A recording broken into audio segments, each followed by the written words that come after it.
Fosseyed on the front, being challenged by Orlando Montoya. Montoya going up and over the top at the moment. The sprint checkpoint not coming till the 12.4 kilometre marker. This is an early run for that checkpoint.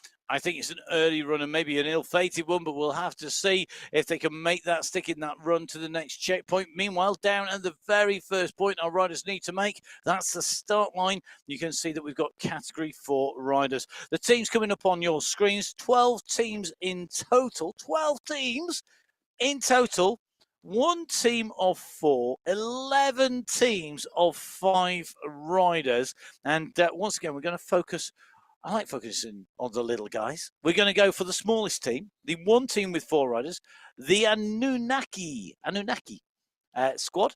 Jose Rodriguez, Frank Flores, I'll put my teeth back in, Daniel Largo, and Santiago Ramirez. 4 very, very strong riders. Of those, Rodriguez competing in the Masters competition. Emma, do you know what the Anunnaki is? Well, they're sort of ancestors or gods, aren't they? There's a lot of debate, a lot of discussion, you know, whether they are from outer space and alien, or whether they are deities, or just the ancestors from a long time ago. Could be the OGs, basically. The original greats. Well, there we go. We are going to see whether Rodriguez, Flores, Largo and Ramirez can do the business. They are a stacked squad, actually. Yeah. They're really in, I think, with the team competition. I think Peak Power Racing, Van der Zandt, Wojciech, Montoya, Lynn and Rocker are a team to watch. Yes. Likewise, I think BMC Racing, Quiroz, Pino, Castano, Giuliano and Spratt. They, for me, have got to be really key.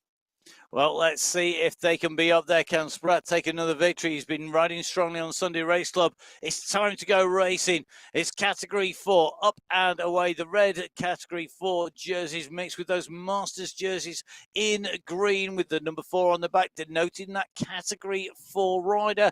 Away they go. A very quick kick off from the line. Machado, the rider who has gone clear at the moment, kicks away, and Casa, Filo, Largo, Ioannis are all chasing at the moment.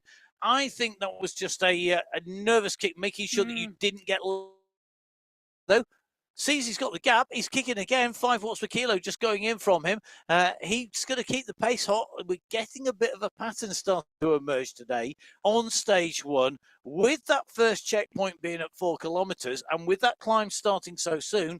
Nobody's hanging around. Well, you know, and the race fields are so big. Luke Allport, we dropped down. He's resplendent in that Australian jersey, that kit.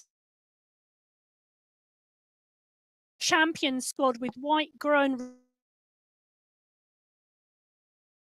Fast race, we know he likes to dial it on the front, and we know he's really strong and he's very powerful as well. But the pace high now at 43 kilometres an hour, 800 metres in. They've got this up, they've got this rolling. This is about managing your effort, making sure you're in the group, making sure you're in the draft, exactly as Allport is. You can see that because his watts numbers are in green, 248 if you are interested. And he's managing that effort. He's sitting at zone 3. He's not pushing deep into 4, 5 or 6, and he's staying with the move and covering it.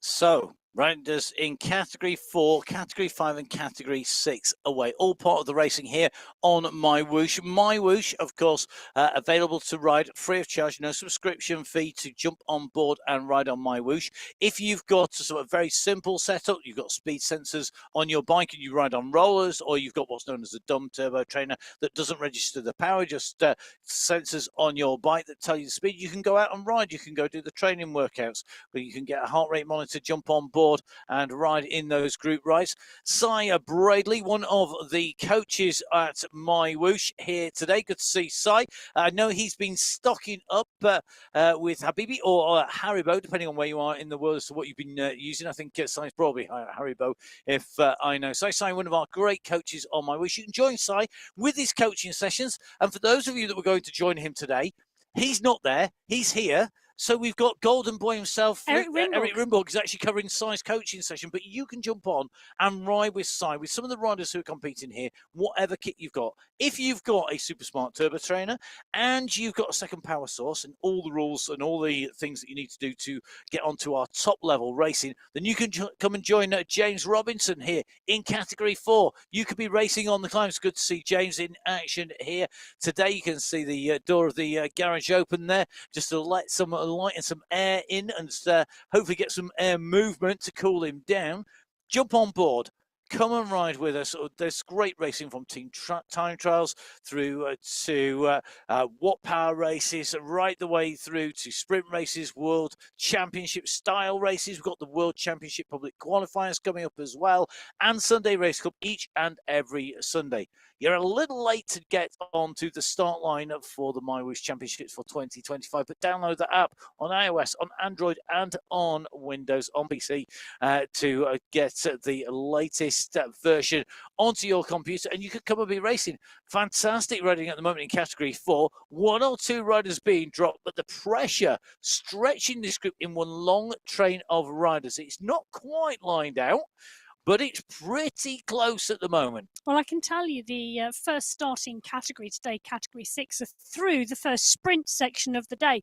And the technical challenging parkour of this opening stage in Japan, where we go through the climbs and descents before we get to the first sprint, really playing havoc with that Category 6 race field. As I said at the beginning, we had 93 riders come out the start pen. By the top of the first climb, we were down to a lead group of 45. Through the first sprint, we're down to a lead group of 25. So Category 6, that first sprint being taken by Stefan Tigard, followed by Escobar, Steele, Milano and Mamba, the first point scorers in the sprints competition as they went out on course. Meanwhile, we're still back with Category 4, in with Mika Rusimaki, and you can just see that bike on that smart turbo trainer there. So the back wheel taken out, connected to the turbo trainer, and that is a self-calibrated device. It basically automatically calibrates. Nothing you can touch on there to be able to alter that. All of the riders have that power source plus a second power source. Those are then matched and checked along with the rider's stats and data. The verification process, absolutely world class, and leading our riders to know that they are up against real riders, putting real performances in. And lots of specialists in cycling esports putting out numbers that put World Tour road pros to shame. Yeah, there's a really good article actually by Kate Tridgen on the Zimmunique site about that specific subject, Matt. Anybody can head over there and take a look. But the verification, really interesting, because it's not just about FTP. We hear so much about FTP in cycling, but it's not just about that. It's also about creating a profile for each rider, whether that's their ability on the sprints versus the climbs versus the flats, looking at their pedaling action, being able to tell whether a different rider is riding the same setup because of that type of information. They really are now verifying riders by creating a real individual power profile across a wide spectrum of data points. So that individual passport will show that our lead rider, Dexter Abello, very good on those explosive efforts, particularly uphill. You can see he's just claimed top spot there, ahead of Mohamed El Alami, followed by Busha Shkai, along with Quiros and I think Buchowski. We're just going to get a double check on those climber positions. Here we go. Abello taking top spot, 5 points, takes the lead and gets that polka dot skin suit ahead of El Alami, Buchta, along with Chris and Quiros. In fact, so Juan Quiros taking away 5th spot, the last point position. In terms of teams, Cycling District putting ahead riders in 4.1. The Cycling District 4.1 team with Abello, Cycling District 4 with Alami. They've got the first 2 places. Then it's the Black Horses squad with Buxter, then Shai with the BMC Ducks, BMC Racing. We've got Kuros, and then we're on to Black Horses, the Anaki, Cycling District 4.1. It's such a mix of riders and teams. It is indeed, but take a look at the stretch on the group at the top of the right-hand corner of your screen as we hit this descent now. There's around 46 riders in that leading group, and look at the stretch on it. It could make more, it could split, and I think it's actually going to split on this descent at the moment. That's what it's potentially looking like. We've got another big group of riders in Category 4 further back down the road, but for me right now, I think we're going to end up around 40 riders in the lead group. And as you come descending down here, you can see the Formula One cars on the left-hand side shooting round back on the motor racing circuit. We go underneath the grandstands. We dip down here. We go into a second section of the climb, and this almost mirrors the last part of the climb that we just ascended, and that is the Kyoto climb. So it doesn't count as a climb competition part of the course, but it is going to be as, if not more decisive, because it's the second time the riders have to put in that kind of effort within the space of a few seconds. So really, really important how those riders go in category 4, the next section too. Next riders away, well, they're still on the start line waiting to go. Category 3 now are waiting to head out. We've got 9 teams taking to our start line in Category 3. We've got 2 teams of 4 riders, 7 teams of 5 riders here today. And they are an absolutely power-packed set of riders who are in our teams today. The teams with 4 riders, Cycling District 3 with Coimbra, Andrade, Mida and Brignall. We've also got La Mafia, which is Cond, Dutton, Dominguez and Haggerty. La Mafia squad, the family. Yes. Absolutely brilliant set of riders, and I think a real mix of skills. And Joshua Haggerty, although by the numbers, in theory, might be their weakest rider, I think actually he could be their strongest rider come the end of the racing. I think it's going to be really interesting to see how those individual riders perform within that team, as well as how that team of 4 go. Cycling District, another big squad from the Portuguese organised Cycling District team, who do a brilliant job of putting teams on the start lines of so many races. Yeah, they do. They are absolutely brilliant. But for me, do you know what? The gold grabbers, Sladek, Diduch, Van Vellegem, Kochkov and Kalman, they for me have got to be one of the strongest squads in Category 3. I think Level Golden, Backen Lane, Morgan, Rushborough and Solly could go strongly, take that Mafia, Batty, Fournier, Karlstrom, Mayer and Tidholm. Or indeed take this, Kansara, Squilari, Holweiler, Oyer and Ridley. Those are my 4 teams for the top. So 4 teams for the top from Emma, 7 teams getting prizes, 9 teams taking to the start line. Away we go in Category 3. I have to say the Category 3 teams may well have the best name of any team in the competition, full stop. Ooh. The best name, Guardians of the Peloton. Da, da, da, da, da, da. I just think it's a brilliant name. It is absolutely brilliant. And they've got some great riders. Henry East, Conrad Fenderich, John Brune, Rafael Amaro and Dorvan Elos. I actually think that could be the team to take top spot.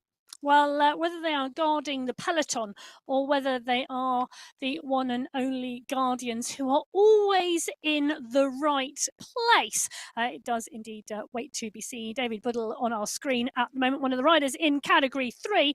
Great to see him in the mix. We've got a nice mix of riders, you know, which is absolutely fabulous to see because we've got a number of young riders in the peloton under 23, of which David is one of them. Really good to see. And it's going to be a really strong competition in Category 3, actually. 8 youth riders. David Bull on our screen, Aidan Sinclair. We've also got Liam Underwood here. We've got Josh Power. We've got Rodrigo Coimbra. And we've got Ibrahim Alfrey as well. And then Niall Batty is also an under 23 rider. So that Espoir category, that under 23 youth category, playing out across the whole of the race here today. The stage race. There is stage 1 today that rolls right the way through the 8 days. The rest day for our riders, well, that comes on Sunday, where we normally see Franklin Almeida in action on the Sunday race. So nice shot there of Franklin, and I'm loving the fact super smooth on the bike there, tapping out the rhythm here as they make their way along, and he's looking really good here. I have to say, I always like it when a rider's got a nice pedaling position, doesn't move about, not rocking them all over the place, doesn't look like a nodding donkey, just super smooth, cool, calm, collected. One of my favourite riders of all time, Maurizio Fondris, used to practice his riding on the rollers where you're not held up, you have to be able to put the power in. He used to do speed drills on the rollers in front of a mirror to perfect being smooth and controlled whilst doing 140 revs a minute. Can we just say a nodding donkey is not an animal? It is. Donkeys nod. Well, donkeys do nod, but a nodding donkey is also a piece of equipment used for drilling oil. That's true. And that is where it continually nods. You don't want to be either of those two. Good to see MyWhoosh coming. MyWhoosh, good to see you back onto the bike. The Kalman household putting in phenomenal performances already today. So the pressure on MyWhoosh here. There's an inter-household prize. I think whoever's comes higher doesn't have to do the washing up for the next 6 weeks or so, or maybe until the next Sunday Race Club. MyWhoosh in action here. You can just see a quick change of the gears there as they make the way over the bridge on this 5% nearly gradient, heading on to the second section of this climb here today, currently at 2.2k into the course. This takes us to that flat platform section before they go up on to the climb from there. Let's see who is going to have the power, the pace, the speed to take the first points and prizes of the day here today. Points make prizes. That's really key in the sprint competition, in that climbs competition. And this is going to be our first climbing checkpoint. It comes at 4 kilometers. So we're over halfway distance to that in category 3. 6 race categories up for grabs.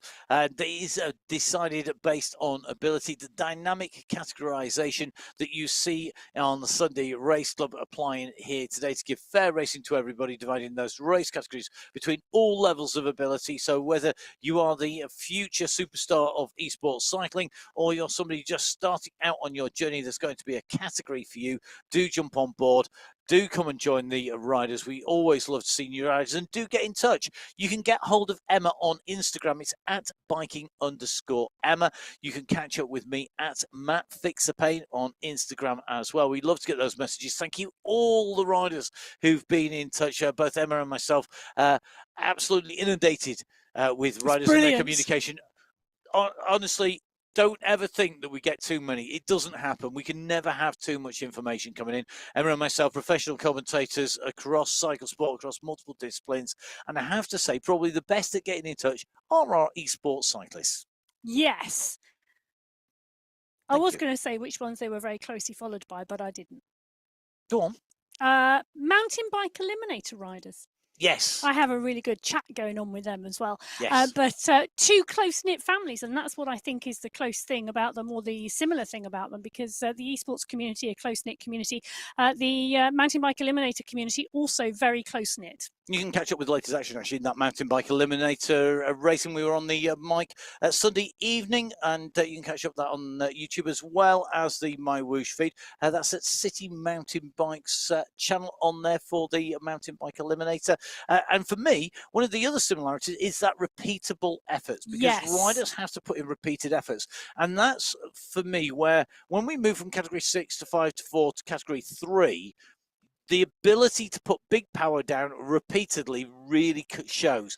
Riders like Niall Batty, we know that when we go uphill, he's going to be able to put that down, but he can do it again and again and again. So can Stemmen. Interesting, David Badil, the rider that we were just in with, the other young rider here in that under-23 competition, marking Niall Batty here. The under-23 riders coming to the fore. Stemmen is there. Kowalski is there as well. Look at this big kick coming from Brood as well. Batty's going to try and hold on to this to the line. Oh, so tight on the line there. Kowalski, I think, has just taken it. We're going to have to look at those split times on the climb there. Yeah, Kowalski takes it. Kowalski takes the first climbing checkpoint of the day in category 3. Niall Batty picks up the 4 points for second place. Wangarin takes third. Adam Stenman takes fourth with 2 points. And John Brune, Guardians of the Peloton, picks up 1 point. But very interestingly here, the first rider, Kowalski, coming through, came through in 42nd position. All of the leaders in category 4 went through that checkpoint with a faster time from start gate to checkpoint than the leader and the first rider in category 3. So faster riding from the category 4 riders to that point than category 3. Category 3 taking it, I think, steadier early on and then more explosive. Yes, and for our new viewers to the MyWhoosh Championships, that is perfectly normal, that we get 6 different races out of the start pens from categories 1 through to category 6. Each of those race fields do not have to race the race with the same tactics and the same strategy, and that's why we see some of the later starting pelotons riding slower earlier on and going through those early checkpoints perhaps slower than some of the earlier starting categories. Well, waiting down in the start pen are a whole load of green jerseys, because that is category 2, all 72 riders. For me, I can hardly split these teams. There's so many teams, 13 teams taken to the start line, 1 team of 3, 3 teams of 4, 9 teams of 5 riders. The team with the least riders is DMH. However, we have Mohammed Al Case, a rider who showed his speed, strength, and skill in the GCC Stage Race Championships, absolutely flying in that competition. Al Case, a very strong rider.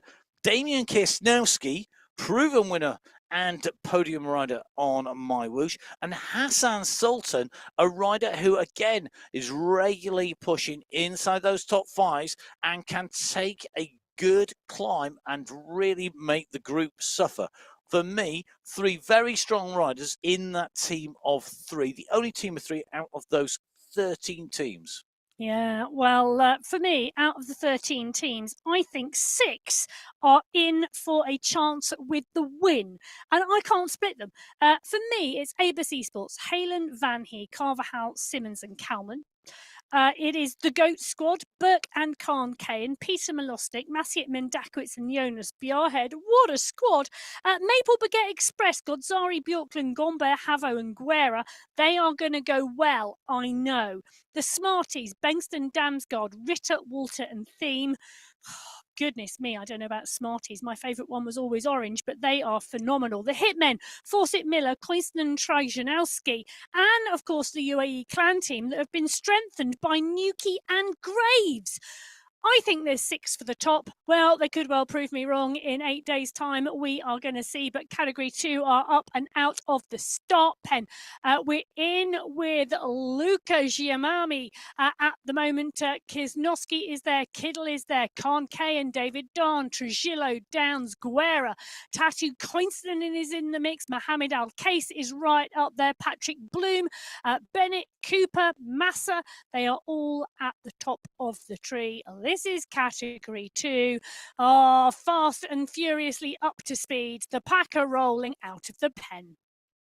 So category 2 up and away. Alcasa leading them out for that DMH squad. This is category 2, our penultimate race category. Hundreds and hundreds of riders taking to the start line. If you are heading in to a wash, don't forget, of course, we'll be covering all 6 race categories. Lots of race distance today, 57.1k to try and cover as much as we can across all of those race categories. Our last category, category 1, with those big famous esports names in there, and for me that is going to be a real battle, almost as much as a battle that we're going to see in some of our subcategories. I think in category 2 it's not just about that GC competition, is it? We've got other categories and other battles unfolding out on the race field. Well, we do indeed, and we're in with Patrick Bloom at the moment. He's part and parcel of the front of the pack. But let's just talk about some of those other competitions. There are 8 youth riders under 23s in category 2. That is going to be really close. But the one I think we need to watch, and the one I think is going to be a real battle royale here, is the Masters competition in category 2. 5 riders hit the Masters criteria of being 45 plus. Apologies if I am going to name you and out you as a Masters rider, but I cannot wait to watch this unfold. Ika Morel is a Master.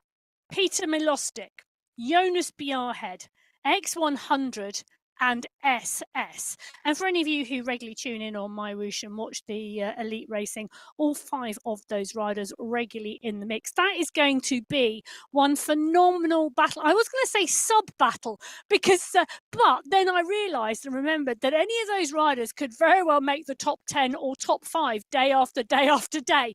So it may well not be a sub-battle. It may be a very prominent battle. It may indeed. Just in with Mr. X100 at the moment. One of the real original greats out on MyWhoosh, who is leading the UAE Atlantic. Now, this is a team that we see week in, week out at the front of the racing, but they have brought in reinforcements this week. Oh my goodness, have they ever. Mr. X100 and SS, who are two of their most regular riders for that UAE clan team, both absolute stars. They've been joined by a long-time opponent, in fact, Phil Graves, who has battled them for a long time, but also a rider who knows them well, Ivan Nuki, the coach based in Hudayrat Island. That is going to be really interesting to see how he gets on. He's a phenomenal climber. And one of our young riders, Mohammed Mutawai of the UAE clan team, going to be really, really interesting to see what happens as that plays out, because you've got experience with our Masters riders, SS and Mr. X100, Adrian Phil there slightly, Mr. X100 and SS. You've got Phil Graves in here, great long distance triathlete, a rider with the pace to stay long. Nuki, who can climb like an absolute demon, brilliant to see him in action, and a great rider and motivator as well. And Mohammed Mutawai, young, super talented rider. Well, talking about a talented rider, we have Takasuki on our screens at the moment, right at the front of this Category 2 race. They're at the 2.7 kilometre marker. They're coming towards the climb, and it's the first climb of the day. Now, the Kyoto climb, they go up it 3 times. This time, not in its entirety. It is a 3-stepped climb. They're just doing 2 of the steps after they come out of the start pen. And really key to see here, this Category 2 pack, just 1 or 2 riders, distance a little bit off the back of the pack, but SS is there, Stella in it, is there, Skierski, Kaplinski, Cooper, Manchando, Massa, all in the mix. They are steady state riding at the moment, zone 2, zone 3, as they come in towards the climb. Steady state. There's some riders chasing, blowing chunks at the back there. They are absolutely in bits. You can see 1 or 2 riders really struggling. Part of the reason that that's happening, once you lose the draft of the group, once you get outside that 5-meter zone and you are out in the wind, when you're on your own, you've so much work to do to get in. You need it to hit the climb to be able to put down that power and for the draft not to take as much effect. But the speed these riders are traveling at, 36 kilometers an hour onto the climb, carrying that momentum forward, it's going to be still the case that drafting takes effect. They're phenomenal, over 600 watts coming down from Moritz Ritter. Massive kick at 7-8 watts per kilo there as he put down that punch. Olivier Simmons moving up towards the front as well. Simmons, oh my goodness, he is a wind machine. He is so dangerous. He's a rider. You don't want to get down the road, but you also don't want to sprint with him. A real all-rounder. Good to see, as you said, Takasuki in here. He's been riding so strongly, and Takasuki here nicely pushing up inside that top 10. This is about taking points in that climb competition, but it's also about not being distanced. If a gap goes, if a break goes. At the front, though, Alvarado pushing on from Xiaomi. Adrian Alvarado goes over the line. He's going to claim that polka dot skin suit. He's going to pull that onto his shoulders. Xiaomi is going to take second place. I think Takasugi, then Simmons, then Kankayan in that order over the line. They stand to be corrected, though, because there's such a huge group coming through. And now it's about pushing on and making that really tell. Well, it was indeed Adrian Alvarado who goes over the top in 1, picking up 5 points. Luca Grimini picks up 4, Takasuki picks up 3 points, Simmons picks up 2 points, and Kankayan picks up 1 point in that competition. Interestingly, the Category 2 pack pretty much rolling to that point at the same pace as the Category 4 pack. But let's just remember, Category 4 were on fire. They were absolutely dialing it from the start. No tactical holding back of pace. They weren't saving it for the good stuff. They were out there up at the front of the race and putting down the pressure all the way through. You might hear the phrase "save it for the good stuff" a few times over the course of the next week. We're going for the subliminal advertising version of that. Slightly more subtle than Peter Sagan in the advert. Got to say, absolutely. We had the pleasure of meeting Peter Sagan in the commentary box, as well as Tadej Pogacar down at the MyWhoosh HQ after the World Championships for 2024. Both absolutely brilliant. I gotta say, Peter Sagan not afraid to take the mickey out of himself. A man with a very entertaining sense of humour for sure. Both really nice guys, and great to have the honour of meeting them and talking with them in HQ. Real superstars of cycling. Well, we've got our real superstars of cycling esports about to get ready to start, because Category 1, these are the names you all know. If you've been watching the Sunday Race Club, you watch Cycling Esports World Championships, because these are the big guns that are coming out to fire. You can see that we have 8 teams on the start list today. 1 team of 3, 2 teams of 4, and 5 teams of 5. Our team of 3: Yunsei Honda, Peter Trzynski, and Patrick Stepanek of the Cycling District 1 squad. That's the Portuguese organised squad. Alpha Joel represented by Jones, Vujassin, Churuk, and Kaminski. You've also got, with 4 riders, Boss Moves only: Michael Vink, previous winner of this stage race; Michael Nussen, regular winner and podium rider on the MyWhoosh Sunday Race Club; Say Safrazedi, winner on-road, off-road and on Cycling Esports; and a certain Jason Osborne, twice world champion at Cycling Esports and the current world champion, of course. Yes, but you do have others in the mix, and there are some great teams here. You know, I don't think this is a given. I think when you look at the start sheets, you think Boss Moves only have got to dominate this, and probably I would agree with that. But, and I am going to the riders have to finish. Alpha Jaw for me is a strong squad. Jones, Vujassin, Churuk and Kaminski. Do not discount Aber Synergy. That's a phenomenal team. Wu has been riding his socks off. Van Elst and Chigals have been riding strongly as well. They've got Power and Paradians in the mix. The other squad for me, I think, are going to be in the mix is the Farm Watt squad, because Harris, Noren, Puckett, Nair and Andreasen, day after day after day after day, are going to be consistent. The other thing for me here is the youth competition, and we'll talk about it when these riders are out of the pen, because the future of cycling esports is seriously bright. Well, it's going to be bright with a B for a big bang of a big explosion on the way out from the start line. Category 1, our elite category, the top of the tree, are out. Our final set of riders away on stage 1 of the MyWhoosh Championships, that $1 million prize fund allocated across all of our race categories. But Category 1, they are going to be taking away the biggest prize pot at the end of the racing. Let's see who is going to take this out. Will it be, as some people say, Jason Osborne, who is a lot of people's favourite, including Christoph Constant on the chat at the moment? Or will it be past winners Michael Vink? Vink scalping Osborne in the Sunday Race Club recently, and very different profiles. Wu right up there also challenging the riders. And of course, the team competition is going to be just as important, because it may be that riders have to sacrifice some of their personal ambition for the team competition, because that's where the big prize money is. It is. And, you know, the strength and the depth of the Boss Moves Only squad is one of those real big things, because they've got riders they can put up the road and then do a 1-2, even a 1-2-3, and just keep going over the top. For me, though, what I need to say is, well, we've got Kel Power on our screen at the moment, part of that Aber Synergy squad, who we said were going to be part and parcel of the top 4 teams. But for me, what I wanted to talk about was the youth riders here in this category. We've got 4 youth riders in this category.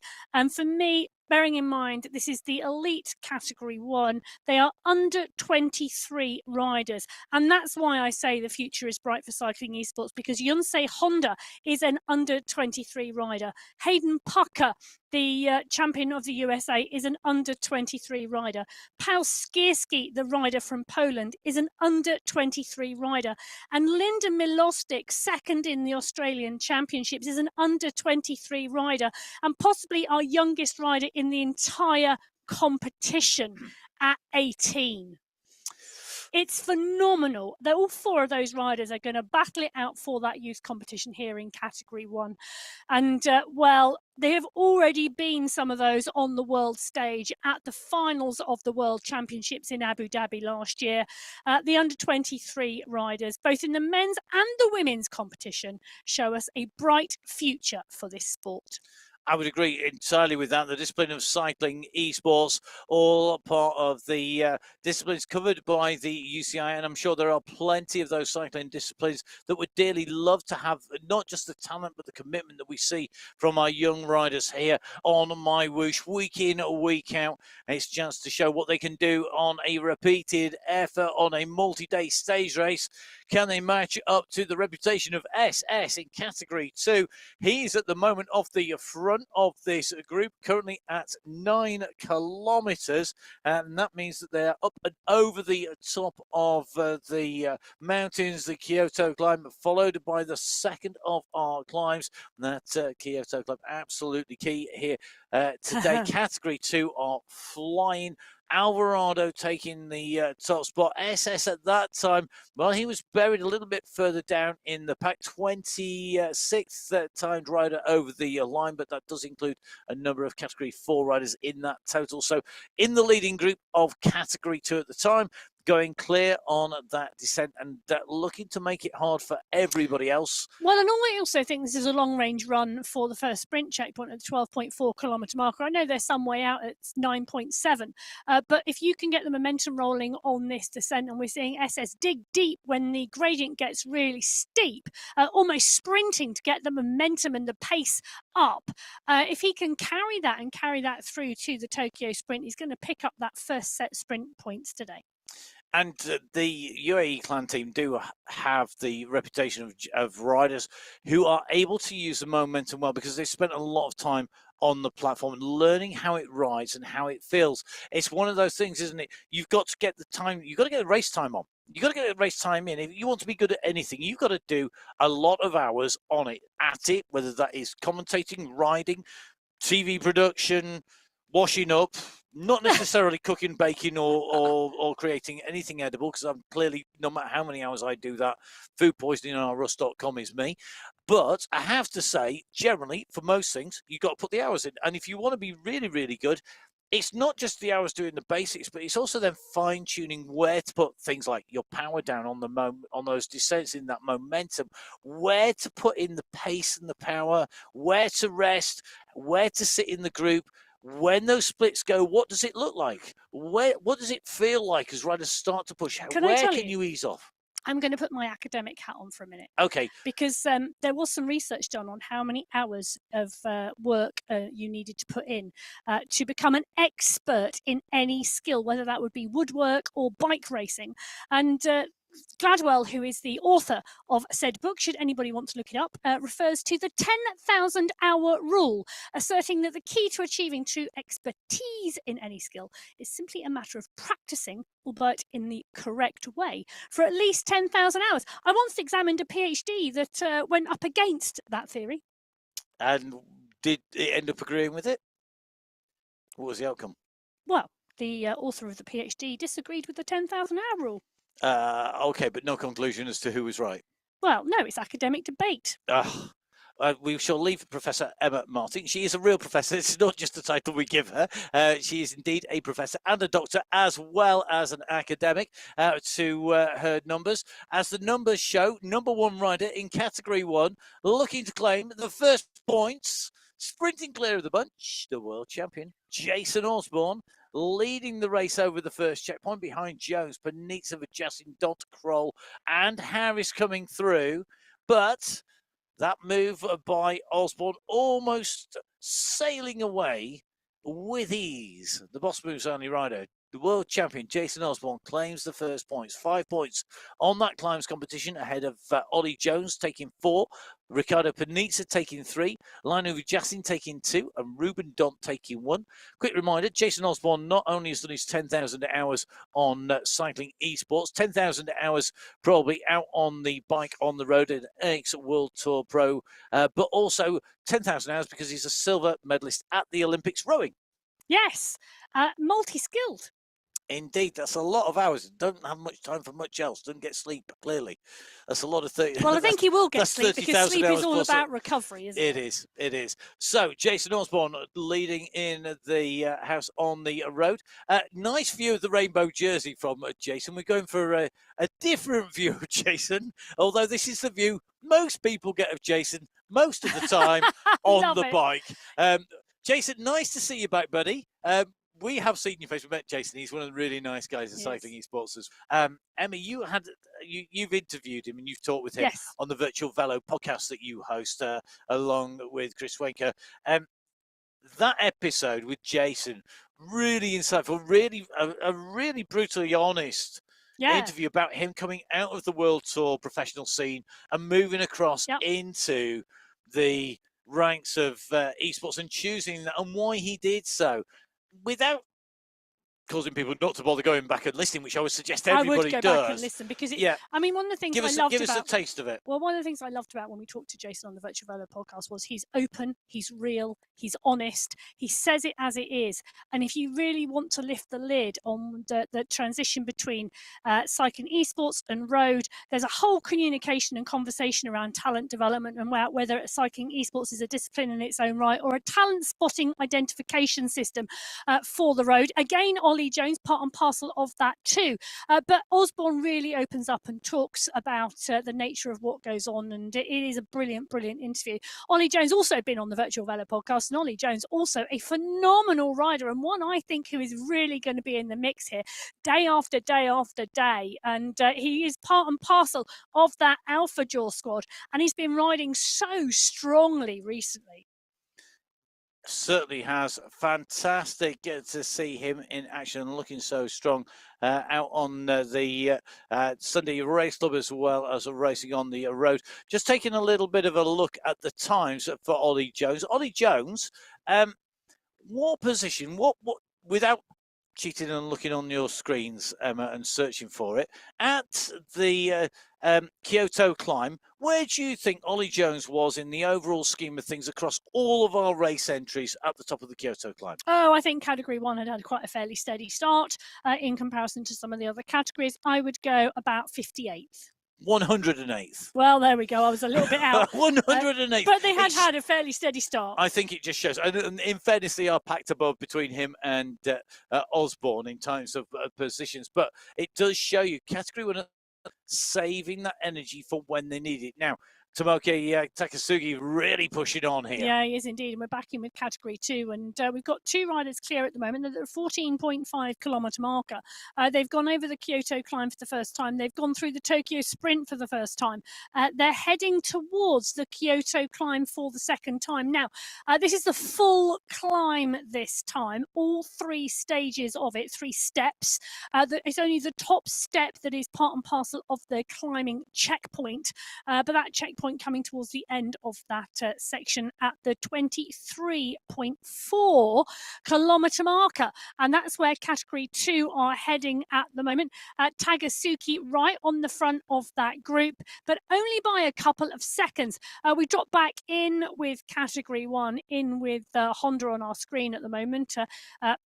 Refueling options and hydration options and carbohydrate options are available in their many different types. We're going to see lots of different things in people's pain caves, giving you an insight into their fueling strategies. And a long time ago, a flat with all the fizz taken out cola of some description was a fueling choice by many because of the caffeine and the sugar in there, and a way to refuel. I have to admit, I've done that myself.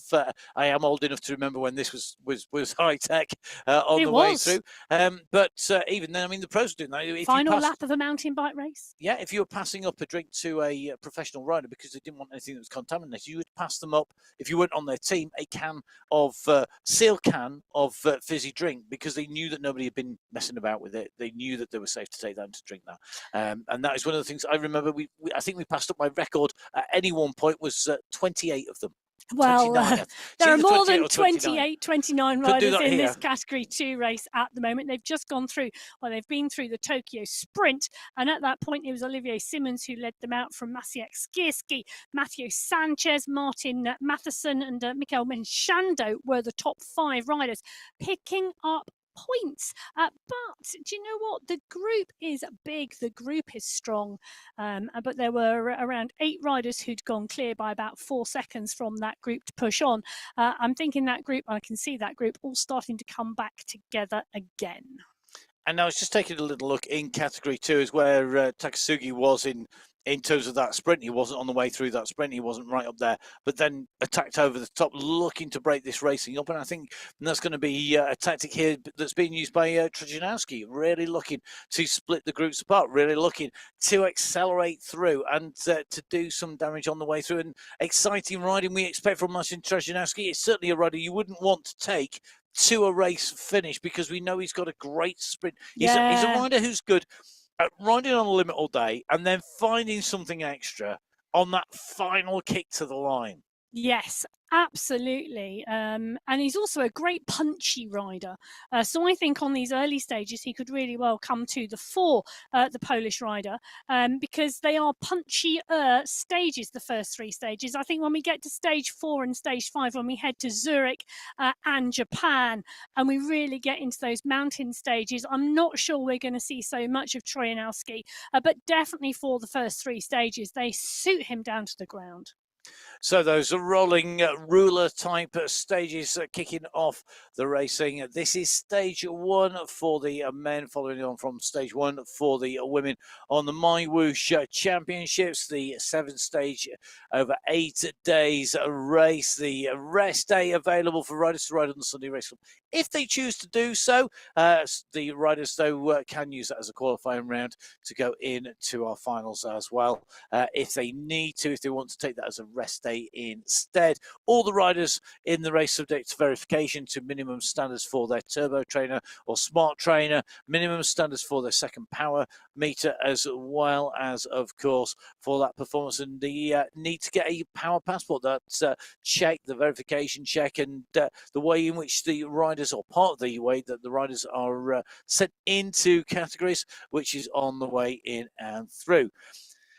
Live results as you get them. The place to go, that is really simple. Go to www.mywhoosh.com.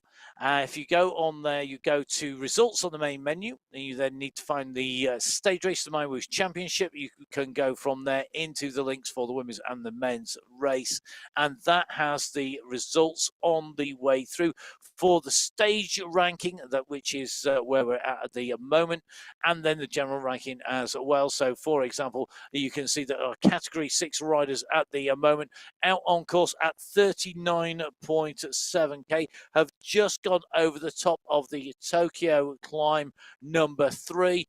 In Category 6, as they went over the top, it was Orrego from Toro, from Steele, from Fossiade, as they went over the top of that climb competition. The last of those climb points allocated out at that point. Yeah, 17 riders in the leading group in Category 6 at that point. Just a couple of seconds back, though, Maillard, Vaz or Truba to make that 23. Then Marin and Mamba, well, the gap was a fair bit bigger. You can see that clearly on the top right-hand corner of your screen. Main big bunch, around 17 riders, then a gap back to 2 or 3, and then another gap back to the third group on the road. And as they make their way up on this section, this is actually the penultimate big climb. Not a climb segment, but a climb. Just in with Peter Cridlin. You can see him in person on the left with that polka dot casquette. Peter Cridlin has a selection of casquettes. I'm quite jealous, actually, of the volume of casquettes and waving away. We will do a selection at some point of waves back in the studio here today. But that hat, that casquette, a key important part. I find it very handy when I'm riding on the turbo. I have to admit. My question is, did he get the polka dot casquette whilst watching the Tour de France, or did he pick it up in a shop? Peter, if you are listening, put your thumbs up if you got it in a shop. Thumbs, oh, it's gone. Sorry, off you our won't get the screen. question. We can't see. You will just have to guess. Or maybe Peter will be in touch. Don't forget you can get in touch with us at Matt Fix Pain or at biking_Emma. So category 6 now going over the top of their penultimate climb, dropping down. They'll go to the checkpoint at Tokyo Sprint, the final checkpoint, and then into the finish. Meanwhile, category 2, Olivier Simmons, the prolific sprint winner with the ice vest on in person on the left of your screen, on the right-hand side with the green sprint jersey. Another rider looking to add to sprint points in. Ruben Dont kicks off away from the front of the group here. Dont goes through, gains maximum points that time around. Just waiting for these riders to go through. It looks to me like he's going to take away the sprints lead at the moment. He's just gone through the 12.4K sprint marker. That is the checkpoint number 1. Well, can I just tell you, Ruben Dont does indeed go through first across the line on the Tokyo Sprint checkpoint. It's the first sprint checkpoint of the competition from the natural-born grillers. The grillers who are going to be grilling it off the front of the pack, I think, because Neil Freyert, Dont's teammate, in second. Paul Skierski, Freyert and Dont's teammate, in third. 3 grillers on the front. Panizza in 4 picks up 2 points, and Jasper Paradians from Aber Synergy picks up 1. I love that. I'm grilling it off the front. Yeah, you see, you get grilling and cooking. I get grillers as in gorillas. No, they're grilling it off the front. I know. And I know what it's a pun on, a natural born, whatever. But absolutely brilliant to see that they are already dialing it in this race. Whilst I sing Disney songs in my head from movies, it was actually orangutan who was singing that song. The leaders on the road at the moment, Hayden Pucker going over the top. Yeah, he's putting indeed. The pressure on. Pucker is putting the pressure on at the moment and pushing on those pedals. It's a flat section before we see the descent into what is the Kyoto climb for the second time. Currently 33 riders on the front group of the Category 1 race. Yunsei Honda is the rider just getting distanced off the back, and you can see that on the screen in the top right-hand corner. But Pucker settling in Jones, Kroll, Kaminsky, Osborne, Turek, Dont, Paradian, Skierski, Safrazadi and Milostic, all in that group. So Category 1 leaders on the left of your screen. Category 6 leading group right-hand side of your screen there. They are continuing to push on as we go in with Category 5 at the top of their last climb check, the Kyoto climb checkpoint. Maz Vinther pushing over the top here with Fabian Tapia. They're not going to take away the sprint lead from stage 1. Bruno Ordono has taken that. He scored enough points across the first 2 climbs, across climb number 1, 2, and then into climb 3 to have those points added together and to take away the top prize in that competition. Great riding by him. So we're going to see if he can continue to push on from there. Well, interesting to see the push coming on, and you can see the checkpoint scorers in that Category 5 race. And it is Bruno Ordono who picks up the 5 points from Luis Castro, who picks up 4. Nicholas Hagland picks up 3. James Mountier picks up 2. And Jussi Polaka, who we were in with earlier on, the Finnish rider, picks up 1 point that time. So our riders continuing to push on in Category 5. Category 6, the furthest riders down the road have not yet been caught and are really riding well, I think, at the moment. Category 6 at the moment, currently approaching that Tokyo sprint checkpoint and heading out beyond there. And you've just seen Category 5 chasing behind. Chasing behind them are Category 4 and 3. And then Category 2 at the moment, Mr. X100 putting in a breakaway, really ripping this up. The UAE clan team are wanting to make this racing hard today. I don't think they want to give anybody an easy ride today. Let's go out, make it hard from the gun. Let's see who's done their preparation, who's done the work, who is going to be able to push and to be able to make this work on day 1 and set themselves up for a good day 2, 3, 4, 5, 6, and 7. Well, I think it's really interesting because X100 has gone down the road, SS has gone down the road. Both of those riders from the UAE clan team. Ivan Nuki, part and parcel of that squad, he's going to come into play, I think, when we do the big mountain stages. He's such a strong climber. Phil Graves, we've often seen him go out hard for an hour and then pretty much sit up. So if they want to send anybody down the road, that is going to be the key rider to go. I'm going to be really interested to see what he can do on that time trial stage. Yeah, I agree. Because when we go to the time trial stage, which is our penultimate day of racing, I think that you are going to see those riders who've been working hard in the mountains competition, in the overall competition, then having a rest day, going into a time trial day. So you've got big climbs, you've got real race efforts. You then get a rest day, which mucks about with everybody pretty much. Then you've got this time trial stage where you are getting no draft. It's an individual effort. No draft skills are going to work. They're going to all be on TT bikes that are equal as are all the bikes on MyWhoosh. And then you've got to put that TTF in. Phil Graves is a master time trialist. He's beat me in time trials, even when I was going really well, and I was right up on podiums. If Phil came out to play, you knew you were going down a place. Well, let's just put it this way: there are a lot of world-class triathletes here racing the MyWhoosh Championships, who, for them, the business is the individual time trial. Yes, we will see whether Phil is going to be able to do the business. Whether it be one of his teammates, will he be put into team orders on the climbs to the point where those legs aren't working by that penultimate day? Meanwhile, Category 6 left-hand side, Alan Steele going out to try and steal a march on everybody else. This is a big move by Steele here. You can see sprinting away here. And at the moment, Alan Steele has got a gap of 3 seconds to Toro Fossi and Tiger, and they're looking at each other, I think, here. There's not a concerted chase going on. It is 4 sprint points. If he can make it to 46.1k, there is, it is. It's even further to our race finish at 57.1.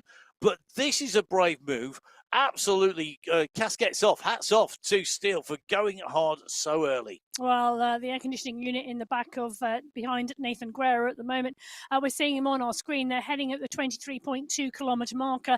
This is up the Kyoto climb, the full climb for the first time. It's going to come to the top where it is the second climbing checkpoint, and Guerra in there with Wozniak.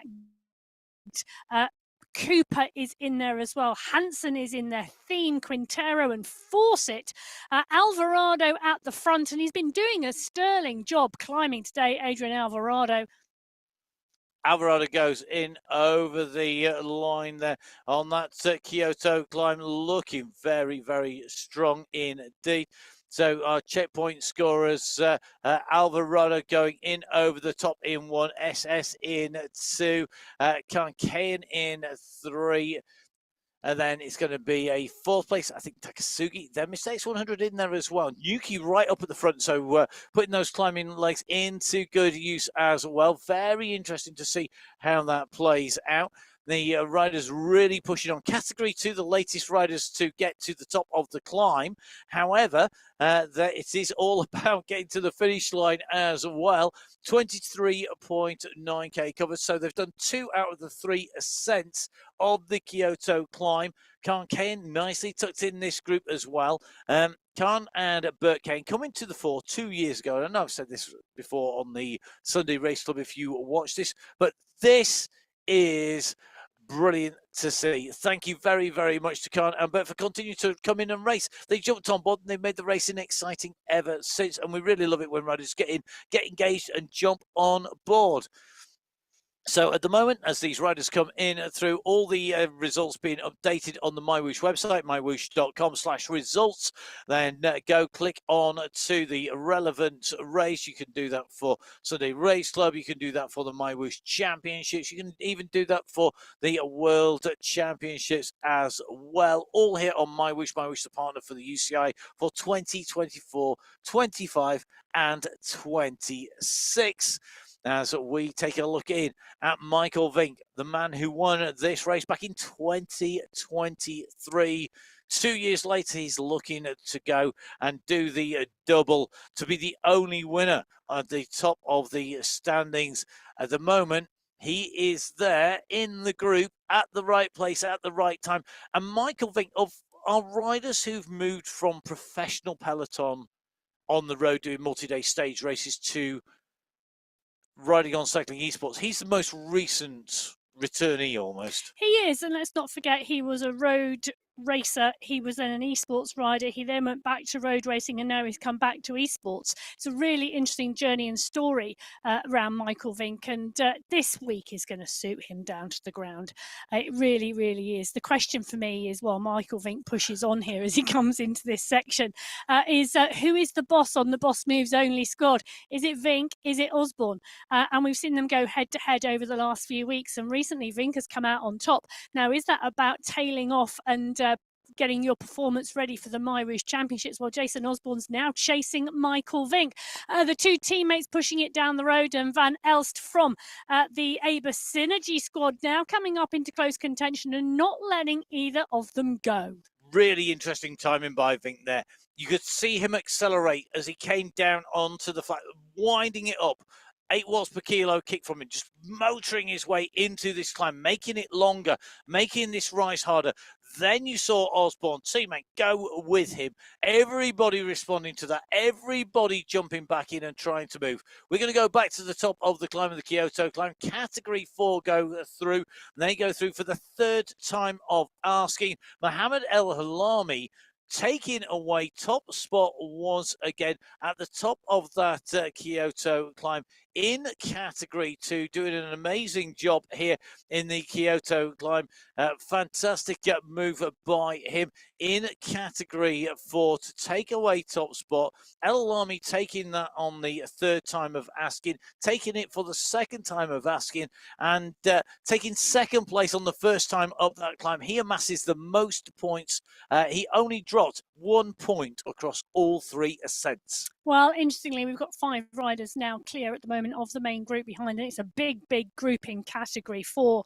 It was 46 riders last time we were in there, and I'm not sure it's changed that much. But Sprat El Halami in the mix here with Giuliano, 3 riders. I could tell you that those 3 riders are more than capable of going clear and staying clear should they choose to. I'm not sure they are going to make that choice.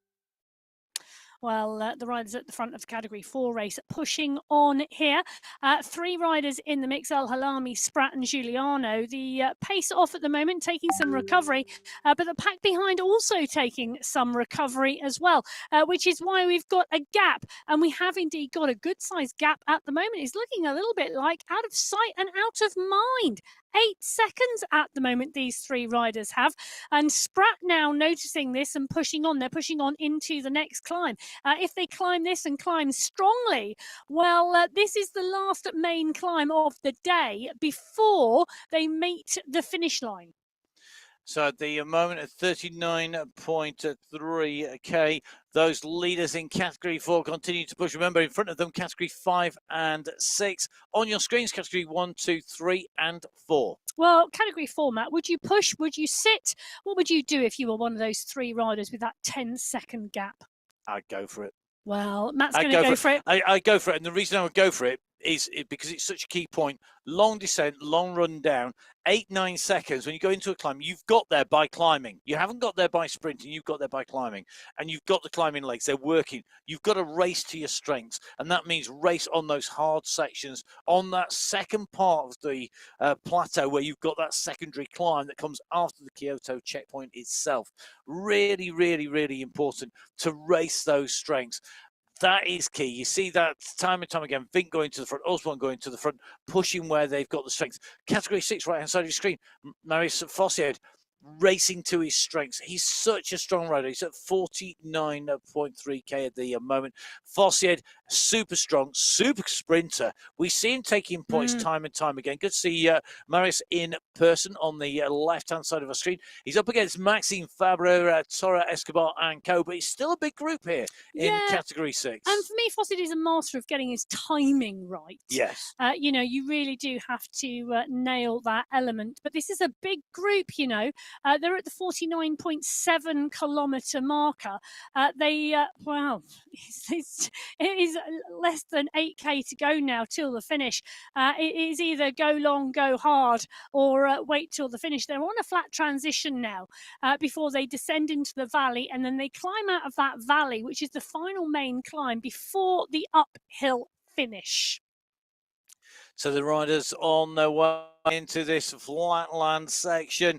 They've still got that 7K to go to the finish, including that horrible climb up to our finishing line here today in Japan on stage 1. Category 6 on the left-hand side of your screen. On the right-hand side, just dropping in with Category 2, a rider, Joel Warren, who is, sorry, not Category 5 rider, Joel Warren, my apologies. Me and colours, always entertaining. As Warren goes through, O'Dono in there with that polka dot jersey, Lindor in there, Vincent, Hertz, Hagland. So those are the riders who are chasing. And again, a big group in Category 5 as well. This is not coming, it's despite their best efforts and going out like an absolute express train, aka like lunatics. They really were going hard at the start. They've not broken the groups down to 1s, 2s, 3s, 4s, 5s. That makes a sprint just that bit easier. There's 21 riders in that Category 5 leading group, or at least there was at the 46.1 kilometre marker. So assuming they've all got back on, and it looks like they have through that sprint, 21 riders lining up now with 10K to go in the Category 5 race. Well, interestingly, look at that. We're going to drop in with Bruno O'Dono, and I'm loving the glass and the view out of the window behind. Fabulous to see the rider from Brazil on our screens at the moment. He's in the polka dot skin suit. Lenador just pushing on to close the gap down. Reinheimer in there as well as Hagland. They're going to bring that group back together, and O'Dono is going to be brought back into the fold. Now, the polka dot skin suit wearer has an advantage at the finish today because it's uphill, but it is short. I would say a climber has an advantage on the way, and I'm not sure having the polka dot skin suit is an advantage, because although it does say, yes, you're a great climber because you've ridden up there really well, it is a little bit of an easy target for people to spot. So if you want to follow a great wheel into the climber, then maybe jump them, you want to sit on the wheel of the polka dot jersey. So for me, yeah, it shows that you've been the best climber, and that being a climber is great in terms of getting your result. However, for me, really key to that is getting away and being able to kick and be relatively incognito. So by being incognito, you can't do that when you've got red dots and white shorts and jersey. That's not going to work. It's a bit like being world champion. Jason Osborne hasn't got the choice. He was in the world champion's jersey. He's down the polka dot skin. He's handed it over. Well, to go incognito. Well, yeah, in a polka dot skin suit. I mean, that's not that is not incognito by anybody's stretch of the imagination. Well, Jason Osborne put his nose out into the wind at the top of the Kyoto climb for the second time and picked up that polka dot skin suit. We've got one or two riders just dropped off the back, but it was Osborne from Penitza, from Tugles, Jones, Knudsen at the top of that climb that time around. I'm just having a little scroll to check the size of the group. There's a big group of Category 1 riders going through at that point in time. I'm looking and I'm counting 29 riders. So 25, 26, 27, 28, 29 riders in that leading group still. They're coming to the top of the climb at the 25.7 kilometre marker. When you get to the top of the Kyoto climb, you get to the checkpoint, you then descend into the dell, and then you climb out again. Vyasin on our screens at the moment. You can see him part and parcel of that leading group. He's right on the front, actually, with Pucker and Safra Zaidi. Jason Osborne is there. They're going past some earlier starting riders at the moment. This pack is rolling strong now, coming up and over the climb. They are, well, I was about to say they're coming up to the halfway point, but they're not quite there yet. So just keeping a check on these riders in Category 1 on the left-hand side of your screen. Right-hand side of your screen, Category 6, our furthest riders down the race route, 53K covered. Well, they should be getting nervous now. 4K left to go, 4.1K to go, 4K to go. Really important now about energy conservation and using what you've got left working well. This is going to be really critical.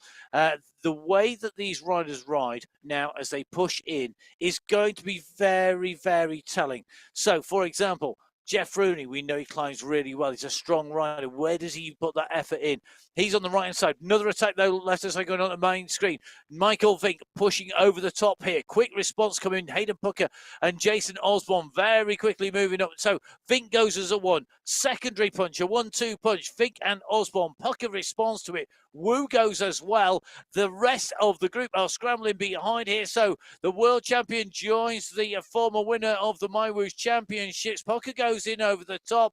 Job done. Closed you down. Let's get there. We're all going to make our way down the road. But do you know what? They don't get clear. No, they don't indeed. And Chirek, Osborne, Safrazadi, Knudsen, Kroll, Andreasen, all there. 1, 2, 3, 4, 5, 6, 7, 8, 9, 10. Here come the rest. They're all coming in to the back of the group. Well, at the moment, I mean, I think it's going to be so hard to put a breakaway down the road in Category 1 today. The team competition, the type of climbing it is today, is no long steady climbs. There's no steep climbs. They're 3 short stepped climbs, and those steps enable the sprinters, the climbers, and the rouleurs to all stay together. It's quite a punchy nature of climbing. Very little to split Category 1 as we see another rider try and go down the road. Really, really interesting use of course here. This is the flat section before the long descent. Who might be attacking on a descent? Normally, it's Hayden Pucker. Well, we'll see who has gone down the road in Category 1. Very quick chase coming after. Michael Vink it is who's gone again. They're using Pucker's tactics against him almost here as they go big, quick kick by Vink. A quick response. Vink, I think, really desperate to get away here. He's putting in repeated efforts here, and at some point it's going to snap. Vink goes. Pucker is the rider in second place, nearest to him. He knew the danger. He could see what was happening. Vink does not get away yet. But is it only a matter of time? 28.2k covered. They've done 2 of the 3 ascents of the Kyoto climb. They are, I mean, this is a 57k race. Michael Vink is racing hard here at 28.4k. Yeah, he is. I noticed it was Ollie Jones from Alphajor who tried to close him down. Jason Osborne straight on Jones's wheel, because if Jones is going to close it down, Osborne Vink's teammate wants to shut it down. He goes onto the front and shuts down the pace somewhat. Wu is there as well. Now Dan Churek. It's a really interesting point. As Vink's going down the road, the teams behind are looking at each other going, well, which team is going to do the chasing? Boss Moves Only isn't going to chase, but they are going to try and shut the moves down and follow the wheel and get in front and bring the pace back to enable Vink to go down the road. You know, who's going to go? Farm Watts, Alphajor, Synergy, who is going to go? It's just one of those moments where sometimes by looking at each other and expecting another team to do it, that's when the gap goes. And it gives the opportunity to the Boss Moves Only squad to launch 1, 2, 3, potentially 4 riders down the road if they're not careful. And that is why you've seen everybody. And there is almost a collective responsibility in that pack in Category 1 to chase down the moves of the big teams of Osborne and Vink, the 2 big favourites. Osborne, the key favourite, and really having marked himself out with that rainbow jersey. We'll take a look across, though, at Category 6 and 5. Category 6 on the left-hand side of your screen. That move by Steele and coming to Norton, being pulled back into the fold. Peter Cridland in there leading them out in Category 6 on the left of your screen. On Category 5, though, yet more movement. Interesting to see these riders jumping about. You can see another kick, another move, another response. The riders don't want to let anything go at this stage. Nobody wants to give this away. Vinther, though, looking to grab the advantage. He's currently 5k from the finish, and at the moment really is rocketing up. That's the sort of move we'd expect to see with 1 or 2k to go.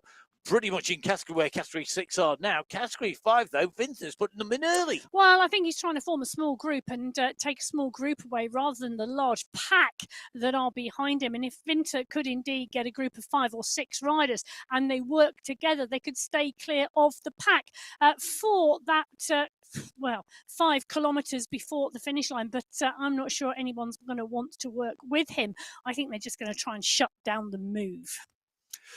We will have to see if Emma's prediction is going to come correct as we taking a look through these screens. The riders starting to get closer and closer to that 57.1k mark that marks the finish of stage one. When they reach there, the riders will have done 471 meters of climbing. But a quick reminder, the final run is uphill. It's going to test our riders. It's a two-stage run in to the finish.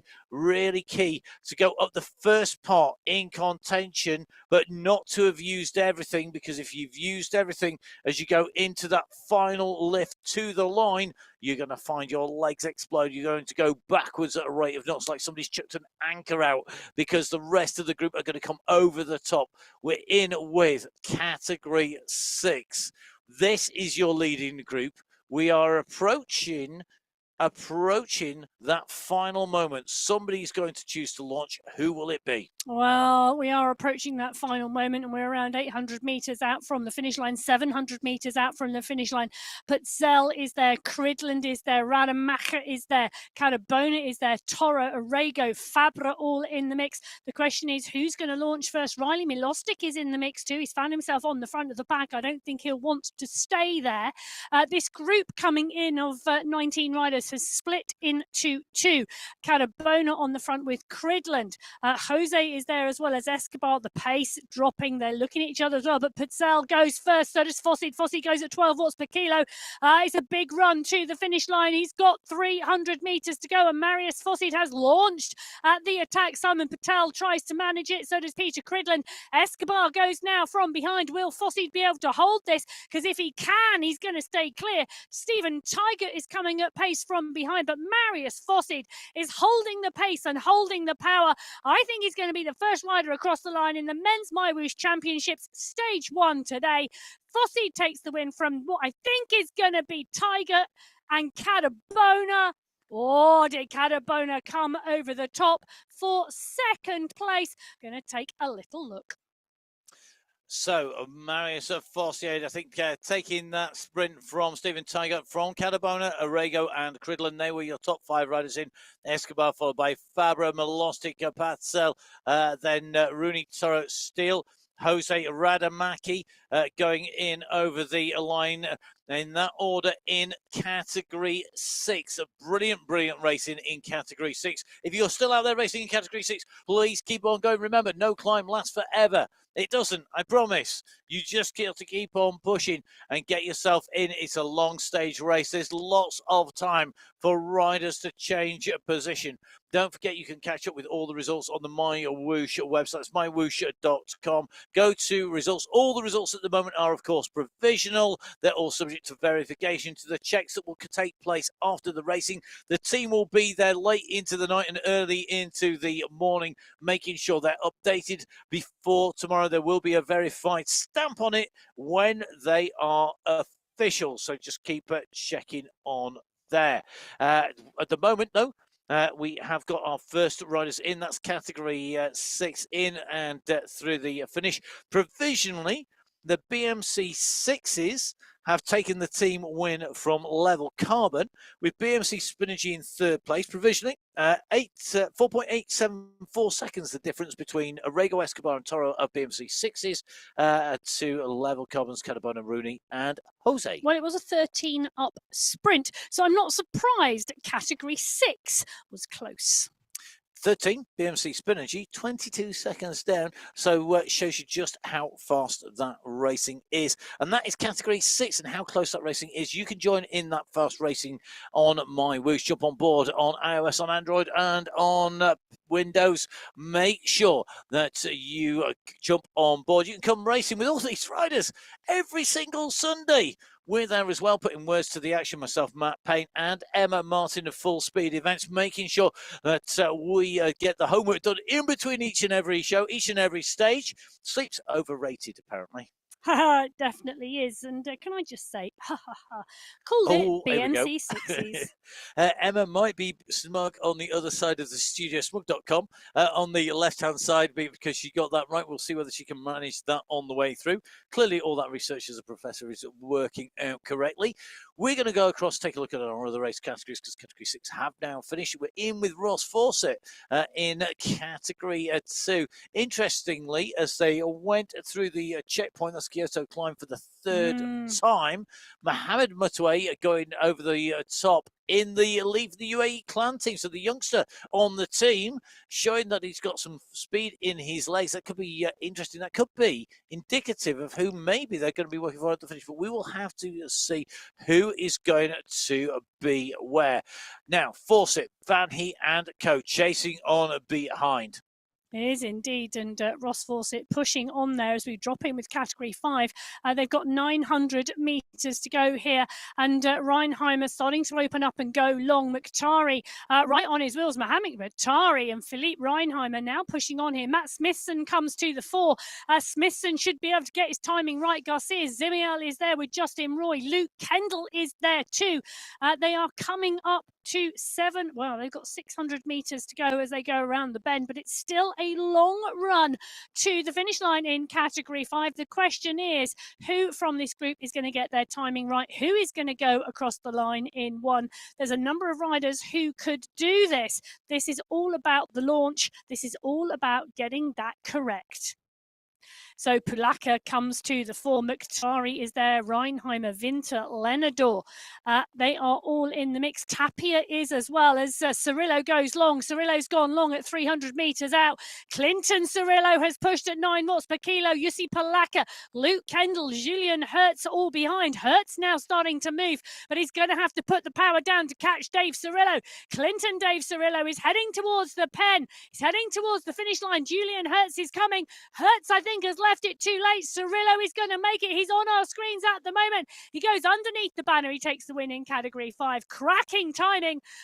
It's looking like it is Hertz in 2, Warren in 3, Tapia in 4, Hagland in 5. It's all change as the riders come through and across the line, because that was 19 riders, 1 sprint.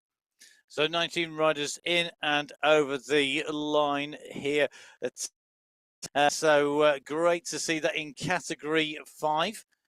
So the riders are on their way in to the race finish in Category 5. We're going to do a quick check of the team's competition. Now, this is provisional.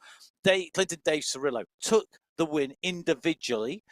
Look at this. Takes the win in the team competition. Cycling District taking away the win here with Cirillo, Hertz and Tapia.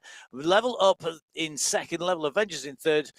Great riding from them as they come in over the line in Category 5. Well, Santiago Ramirez was on our screen in Category 4. They're the next pack we're going to see come towards the finish line, as we're seeing Category 3 go towards the sprint here. That's the checkpoint for the Tokyo Sprint, the final checkpoint sprint of the day, and that was Adam Stenman leading them through.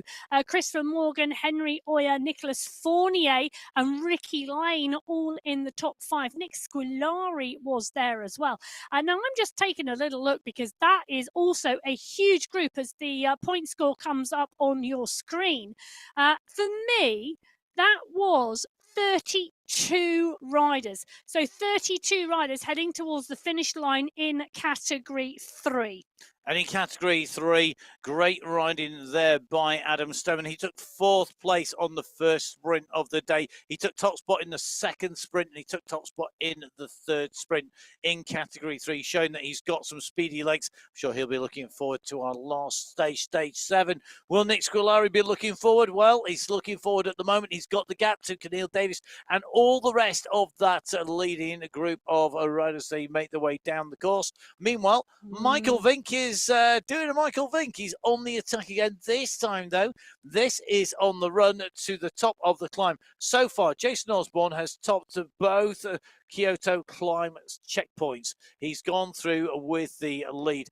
We will see if he can stay there, because he should take the lead in the competition and retain that. Michael Vink, though, cleaning up some points here and maybe showing that it's not a one-way competition. Well, it's interesting, isn't it? They're holding him at 4 seconds at the moment. They are, what are they? They are coming up. There you go. I was about to say how many 100 metres are they out there? Not, they are literally polka dot banner at 5 seconds. They're going to want to close that down now because they're not going to want to let Vink go away and think this is now time trial mode. But that is what Vink is thinking, because Vink has upped the power. Vink has pushed on here. So Vink thinks this is time to go. The points are being allocated as we speak, but Vink is the rider pushing on. Tugel's now trying to close this down. They are indeed closing down Michael Vink from behind. They will be closing that down and closing the gap. I've just seen 7 watts per kilo out of Jones doing some work to bring him back.